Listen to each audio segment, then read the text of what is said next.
Dans cette vidéo, je vais parler d'une fonctionnalité très importante qu'on trouve généralement dans toutes les applications avec database. Donc, c'est la partie filtrage, c'est-à-dire comment utiliser des filtres pour trouver les données qui vous intéressent. Donc, ceci, on va le voir aujourd'hui. Donc, on se retrouve dans la console pour travailler ce point ensemble.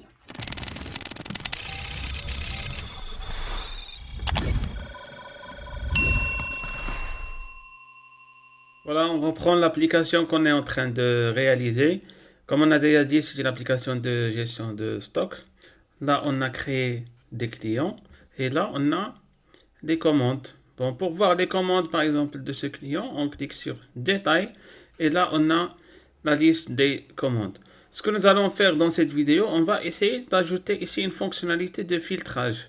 C'est-à-dire, on aura des champs ici et selon le choix, donc on peut afficher, c'est-à-dire par exemple, on peut afficher uniquement les commandes relatives au téléviseur, au chargeur, ainsi de suite. Bref, on aura la main d'afficher ce qu'on veut. Bon, là, on a quelques commandes, ça peut vous paraître simple, mais l'objectif, c'est de vous montrer comment fonctionne une fonctionnalité de filtrage dans Django. Donc voilà, on va ouvrir notre code. Le point de départ, ici, ça va être l'installation d'un package qui s'appelle Django Filters. C'est un package qui est utilisé ici pour les filtres. Donc ici, CTRL-C, et je vais installer, donc pip install Django. Voilà, donc c'est installé. Bon, il faut toujours, lorsque vous installez quelque chose ici dans l'application, il faut aller au Settings, donc ici dans Projet, en Settings, et là dans les applications installées, je dois rajouter Django. Bon, je vais vérifier l'orthographe.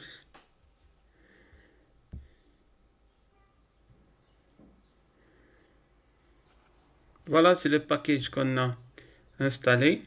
Donc, voilà, comme vous voyez ici dans cette page, donc c'est la commande qu'on a tapée et il faut le rajouter dans Django App. Bon, là donc justement, donc pourquoi j'ai vérifié, parce que là lorsque vous tapez pip install Django filter, donc il faut mettre un tiret ici de 6, donc un tiret normal. Et là, il faut mettre un tiret underscore. Donc je prends cette partie et je vais la copier dans mon fichier setting. Voilà. Maintenant, c'est bon. Bon, maintenant qu'on a installé le package de Django Filters, je vais vous expliquer ce qu'on veut faire. Ce qu'on veut faire, c'est, je reviens ici à mon fichier HTML. Donc ici, je suis dans la page, c'est-à-dire la liste des commandes. Et je veux rajouter des filtres. Donc je veux construire un filtre qui sera matché avec c'est-à-dire la partie commande. Donc, dans mon code ici, je vais aller à commande.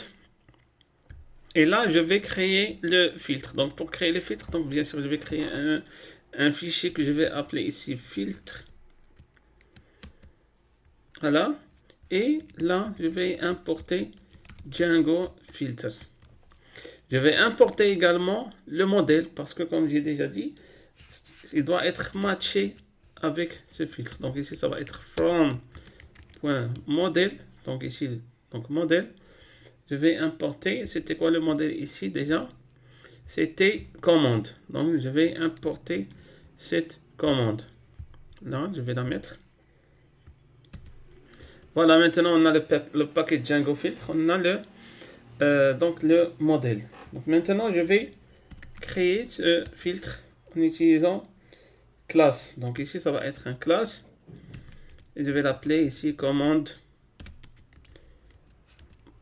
filtre, par exemple. Donc un filtre de commande ou une commande filtre. Donc vous pouvez l'appeler comme vous voulez. Bien sûr, il va hériter une classe. Donc cette classe va hériter d'une autre classe ici dans Django filtre. D'ailleurs, c'est ça l'intérêt d'avoir ce package. Donc, ça s'appelle ici filter set. Voilà. Je mets 2 points. Alors ici, qu'est-ce qu'on va avoir à l'intérieur? Donc, l'idée déjà, c'est juste de créer. Donc, je vais rien mettre ici dedans. Je vais juste mettre ici, classe.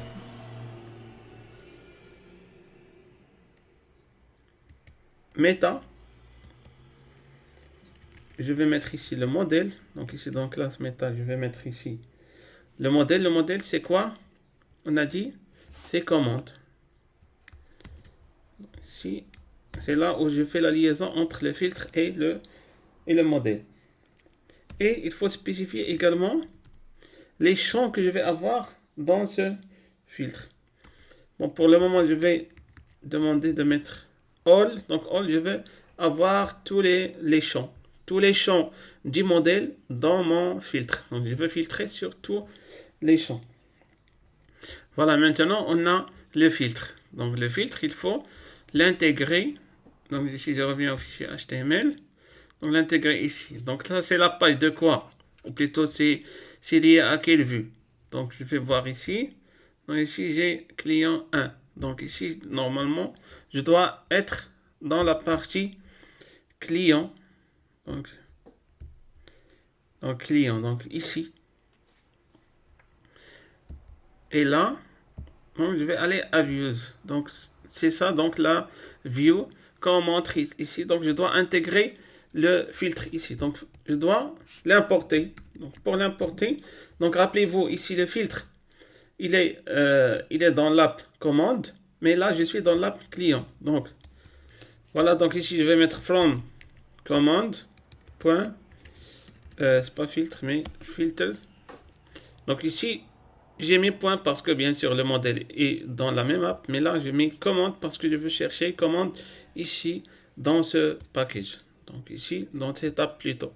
Donc ici je vais mettre commande.filters import le filtre. Donc ici je reviens au filtre. On l'a appelé comment? On l'a appelé commande filtre. Donc je vais prendre ça et je vais le mettre ici. Voilà, maintenant qu'on a importé le filtre, donc je vais l'insérer ici dans ma vue, donc liste client. Donc pour l'insérer, je vais l'appeler, donc ici c'est le nom qu'on utilise généralement, my filter. Donc et dedans, je vais mettre commande filtre. Bon, là pour le moment, je vais rien mettre dedans. Et là, je vais, c'est-à-dire dans contexte, je vais mettre ici.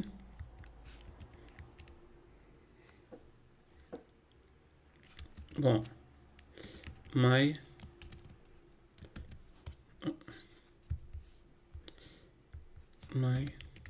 filtre 2 points my filtre également. Donc voilà, ce qu'il nous reste à faire, c'est de le mettre. Donc ici on l'a modifié dans View, il faut aller maintenant au fichier HTML. Donc le fichier HTML, il faut vérifier ici dans les fichiers template lequel correspond au code, c'est-à-dire qu'on a ici. Donc il est où le code correspondant à cette page, code HTML. Donc ici pour mon cas, je l'ai appelé liste client. Donc c'était liste client. Et là, je dois chercher cette partie donc à côté de ce bouton Search. Donc c'est celle-là, bouton Search. Et à côté donc du bouton Search, donc ici je vais mettre les doubles accolades, bien sûr, pour faire appel à une variable. Et là, je vais mettre, on l'a appelé my. Il faut faire attention à l'orthographe. Donc myFilter.form. Je vais voir maintenant si c'est affiché. Donc je vais relancer le serveur. Non. Et voilà. Donc ici j'ai les filtres. Donc j'ai affiché le filtre. Donc ici j'ai les clients. Et là j'ai les produits. Là j'ai le statut. Et là même j'ai la date de création. Bon. Maintenant donc le filtre n'est pas encore opérationnel parce que on n'a pas défini comment on utilise c'est-à-dire ce qu'on appelle les queries ou bien les requêtes. Donc, c'est ce qu'il nous reste à faire maintenant. Donc, pour faire ça, donc, je dois aller ici à Views et je vais faire la chose suivante. Donc ici, je vais définir ici les requêtes. Donc request.get. Donc, bien sûr, parce que là, on va recevoir des informations. Et il faut chercher ici query set. Donc ici, qu'est-ce qu'il faut mettre? Il faut mettre les commandes. Là, parce qu'on veut filtrer les commandes.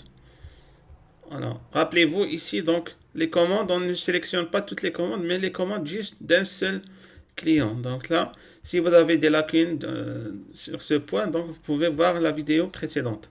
Donc maintenant, on a fait un lien entre le filtre et nos données.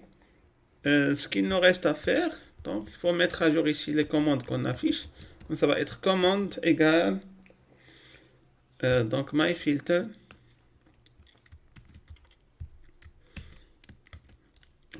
.qs. Parce que là, il faut mettre à jour les commandes. Et voilà. Donc maintenant, c'est bon. Et voir maintenant. Actualise. Bon, là, je choisis par exemple un noir. TV. Non livré par exemple. Donc, il m'affiche les télévisions non livrées. Voilà, donc si je veux rien ici, c'est-à-dire je veux juste voir les télévisions qui sont achetées. Voilà.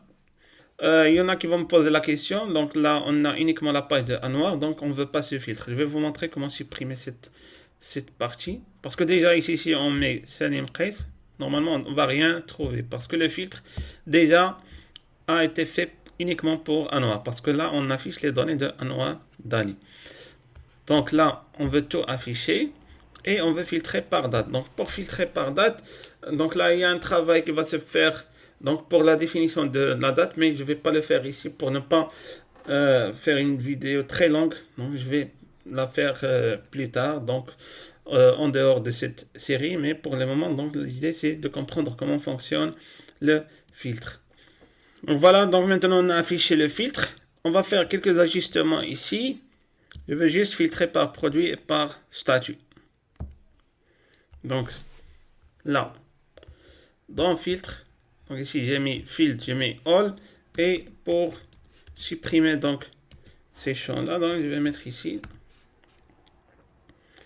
je dois supprimer les champs. Donc les champs, je reviens ici à la partie modèle parce que ici c'est ici que j'ai les champs. Donc par exemple, je ne vais pas filtrer par date de création, donc je vais l'exclure ici. Donc je vais mettre ici dans exclude. Je veux supprimer également le nom du client parce que comme on a déjà dit, donc là on est là dans la page d'un seul client. Donc ici je veux supprimer ce champ également, donc le champ client. Voilà. Donc je reviens maintenant à mon filtre. Ah, normalement j'ai supprimé.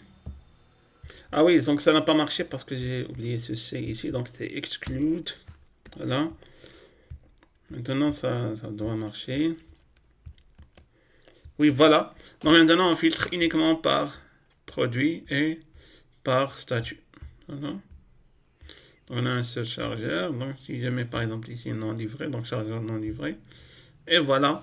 Voilà, donc maintenant notre filtre est opérationnel. Bon, il y a également plusieurs concepts ici dans les filtres. Donc bien sûr, si on peut, c'est-à-dire on peut faire un filtre sur une période, on peut faire un filtre donc par, c'est-à-dire un caractère qui est contenu ici dans un champ, Donc il y a plusieurs types. Mais là donc pour cette application, donc on va se limiter juste à ces deux. Il y a également des mises en page qu'on peut faire parce que là donc on a search à côté de produit, à côté de statut. Donc il y a des mises en page ici à faire. Donc voilà, donc ici, donc ça va rallonger encore notre vidéo, mais l'idée c'est déjà de maîtriser ce point parce que là donc c'est un cours pour débutants. Pour la partie filtrage, donc normalement je vais faire une autre vidéo dédiée pour les filtres, donc je vais la faire en dehors de cette série. Et voilà, donc je m'arrête là. On se retrouve dans le prochain tutoriel. Merci.